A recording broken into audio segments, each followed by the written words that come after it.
le manque de pardon est comme un plafond de verre au-dessus de notre tête. À chaque fois, quand on ne pardonne pas à notre prochain, à chaque fois, on met un plafond de verre sur notre tête. Et parfois, c'est un grand frein dans notre vie. Et souvent, on a tendance à prier, à faire la prière de notre Père qui est au ciel, à réciter ça. Et on arrive à l'endroit où on dit, Seigneur, pardonne-nous nos offenses comme nous pardonnons aussi à ceux qui nous ont offensés. On répète ça, mais parfois on a beaucoup du mal à mettre cela en pratique. On veut que le Seigneur nous pardonne et nous sommes incapables de pardonner à notre prochain. Et ça dresse un plafond de verre au-dessus de notre tête. Et un plafond de verre, ça représente une limitation en fait dans notre vie. Ça nous limite. Et on est là, on se dit, on ne comprend pas pourquoi la vie n'avance pas. Pourtant, on a en fait de la rancœur, du manque de pardon dans le cœur. On n'arrive pas à pardonner. Et c'est là où en fait, je me rends compte que c'est vraiment un problème très très fréquent dans notre société, le fait de ne pas pardonner. Et c'est là où la parole dit dans Matthieu 5, versets 23 à 24, qui dit que si donc au moment de présenter ton offrande devant l'autel, tu te souviens que tu as un problème avec ton frère, laisse ton offrande, va voir ton frère, réconcilie-toi avec lui et reviens maintenant devant l'autel offrir ton offrande. Ici, l'offrande a plusieurs sens. L'offrande, ça n'a pas seulement le sens en fait d'offrir de l'argent en fait. L'offrande aussi des moments de prière et d'échange avec Dieu, des moments d'intimité, des moments où tu vas donner ta requête, des moments de louange. Ça représente aussi une offrande en fait devant l'autel. Et souvent, quand on va prier, on va poser des requêtes devant Dieu. Et le manque de pardon qui a érigé un plafond de verre sur notre tête empêche en fait que nos requêtes, nos louanges de sortir de la pièce où on est. Et aussi, ça joue deux rôles. Le plafond de verre, dans ces circonstances, ça joue deux rôles. Le rôle en fait d'empêcher nos exaucements d'arriver à nous et d'empêcher également nos requêtes de monter à cause du plafond de verre qui représente le manque de pardon dans notre vie. Et cela en fait, tant qu'on n'a pas demandé pardon, le plafond de verre ne sera pas brisé. Et quand on demande pardon, le plafond de verre se brise. Le plafond de verre se brise en fait. Donc, demander pardon, il est très important parce que quand tu as donné des requêtes à Dieu, il y a même longtemps, de cela longtemps, tu attends en fait l'exaucement d'une prière. Quand au moment viendra où Dieu veut t'exaucer, quand il envoie maintenant ton exaucement qui vient comme un paquet, quand les anges arrivent, le plafond de verre est là en fait. Le plafond de verre qui représente ton manque de pardon est là et ça fait en sorte que tu ne reçois pas ton exaucement. Donc en fait, le fait de ne pas pardonner, tu te fais du mal à toi-même. Tu ne fais pas du mal à quelqu'un. Et quand je parle comme ça, souvent pour pardonner facilement à quelqu'un qui m'a offensé, souvent je pense souvent à Joyce Meyer. Joyce Meyer que j'ai souvent l'habitude d'écouter. Pour ceux qui ne connaissent pas, vous allez taper ça sur YouTube. Je crois que Facebook aussi. Mais je la suis plus sur YouTube. Vous tapez Joyce Meyer. En fait, Joyce Meyer, je vais juste faire très très court son histoire. Joyce Meyer, en fait, elle, pendant son enfance, elle aujourd'hui, elle enseigne l'évangile, en fait. Pendant son enfance, elle a été abusée pendant longtemps par son papa. Pendant longtemps, pendant des années. C'est pas une fois, c'est pas deux fois, c'est pas trois fois. Mais c'est pendant des années. Et quand le Seigneur l'a appelée à la servir et tout, le Seigneur lui a dit clairement que tu dois pardonner à ton papa. Ça a été difficile pour elle, mais elle a fait. Non seulement elle a pardonné à son papa, elle s'est occupée de ses parents et de par en fait son caractère, en fait, son papa est venu au Seigneur. Et elle a baptisé son papa. Et son papa a quitté la terre après avoir accepté Jésus comme son Seigneur et Sauveur personnel.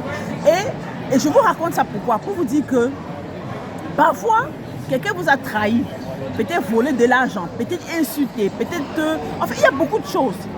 Et vous vous dites que c'est trop grave. C'est pour vous dire juste qu'il y a plus grave que ça dans la vie. En fait, il y a des choses plus graves que ça dans la vie.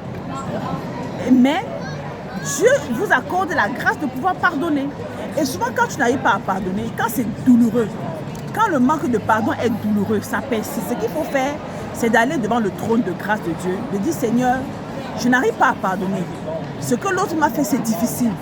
J'ai été arnaqué, j'ai été volé, j'ai été persécuté, j'ai été violé. On a abusé de moi. On a abusé de moi psychologiquement. Voilà. On m'a arraché ce qu'il y avait de plus cher dans la vie, en fait. Et souvent, quand c'est comme ça, c'est difficile de pardonner à la personne. Mais pour pouvoir faire facilement, va auprès du Seigneur. Tu dis à Dieu, Seigneur, c'est difficile. Je veux bien faire selon ta parole. Tu nous demandes de pardonner aux gens. En fait, tu nous demandes que tu nous pardonnes comme nous on pardonne aux autres. Il faut savoir que nous sommes tous pécheurs. Nous sommes tous pécheurs. Parfois, on se dit, parfois, on se croit supérieur aux autres. Et c'est quelque chose il faut qu'on arrive à briser ça. Parce que quoi? Parce qu'on se croit supérieur aux autres. On se dit que non, comme on n'a pas tué, on est plus que l'autre. Non, c'est faux. Le péché, c'est le péché. Devant Dieu, le péché, c'est le péché. Le péché, c'est le péché. Si tu as volé et que l'autre a, je ne sais pas quoi, a violé, vous allez tous les deux pécher en fait. Donc tu n'es pas parfait. Quand tu vas devant Dieu, quand tu pries, dans le Notre Père qui est au ciel, quand on dit pardonne-nous nos offenses comme nous pardonnons aux autres, ça veut dire que nous sommes pécheurs. Donc nous ne sommes pas parfaits du tout. Nous sommes pécheurs. Donc ça veut dire que tous les jours, rien que dans notre cœur, quand quelqu'un nous fait quelque chose, même si on n'ouvre pas la bouche, dans notre cœur, on a déjà jugé la personne. On a déjà condamné la personne, même si on n'a pas parlé. On a péché. On a péché. Donc, c'est pour ça que je dis, si on ne peut pas demander pardon à Dieu et nous, on n'arrive pas à pardonner à l'autre, comment tu veux que le Seigneur te pardonne à toi? Donc, quand tu pardonnes l'autre, tu ne fais pas du bien à l'autre, c'est à toi que tu fais du bien en fait. Donc, il faut vraiment demander la grâce. C'est pas facile, mais demander la grâce à Dieu de pouvoir avoir en fait ce rythme de vie. Ça doit être un rythme de vie, ça doit être quelque chose de naturel pour nous. Et c'est vraiment une grâce. C'est pas quelque chose qui est facile à avoir, mais c'est une grâce qu'il faut demander. Quand quelqu'un te fait du mal, c'est difficile, mais va auprès de Dieu, tu demandes à Dieu de t'accorder la grâce de ce que tu pardonnes cette personne. Parce que quand tu pardonnes, c'est ta vie que tu libères. C'est les grâces que tu acceptes dans ta vie. Parce que quand tu fais ça, en fait, quand tu pardonnes ce que les autres croient impardonnable, les requêtes de prière que tu as adressées à Dieu depuis des années qui n'arrivaient pas, après, en fait, tu es exaucé comme ça. Mais parce qu'en fait, tu as libéré quelqu'un et Dieu dit, ça, voilà la fille selon mon cœur. Voilà quelqu'un qui commence à adapter mon cœur en fait. Qu'est-ce que Dieu fait? Ce que tu as demandé à Dieu depuis des années là, il envoie. Il envoie, il envoie, il envoie, il envoie. C'est ça. Ce que tu as demandé à Dieu depuis les années, il fait ça entrer dans ta vie. Pourquoi? Parce qu'il a vu que tu as son cœur. Et Dieu prend plaisir à ceux qui ont son cœur. On dit, Dieu a pris plaisir à David. Pourquoi? Parce que c'était l'homme selon son cœur. David ne gardait pas les offenses. Saül a voulu le tuer. Saül l'a persécuté. Mais qu'est-ce que David a fait? David pardonna à chaque fois. David appelait à chaque fois mon Seigneur. Je suis ton serviteur. Il se mettait en dessous de Saül, même s'il savait que Dieu l'avait déjà choisi en tant que roi. Mais il n'a pas regardé à ce que Saül veut me tuer. Il a eu l'occasion plusieurs fois de tuer Saül, mais il n'a pas fait. Et il appelait toujours Seigneur, c'est ton serviteur David. Pourquoi? Il se mettait toujours en bas. Et Dieu l'appelait l'homme selon mon cœur. Donc, cherchons ça, ayons le cœur de Dieu. C'est pas facile. C'est pas facile, c'est pas facile. C'est un travail en fait au quotidien de ne pas garder les offenses et de se libérer. Donc, j'ai fait cette vidéo pour nous encourager tous à pouvoir avoir ce cœur-là de pardon. Parce que quand on pardonne, on construit, Seigneur, on construit vraiment des personnes solides. Et grâce à notre pardon, les personnes en face de nous vont se dire, ah, s'il a pu me pardonner, il y a quelque chose. Et nous allons amener aussi ceux-là à pouvoir aussi pardonner. Donc, c'est un encouragement que je veux nous donner. Pas qu'à vous, à moi également et à ceux qui m'écoutent.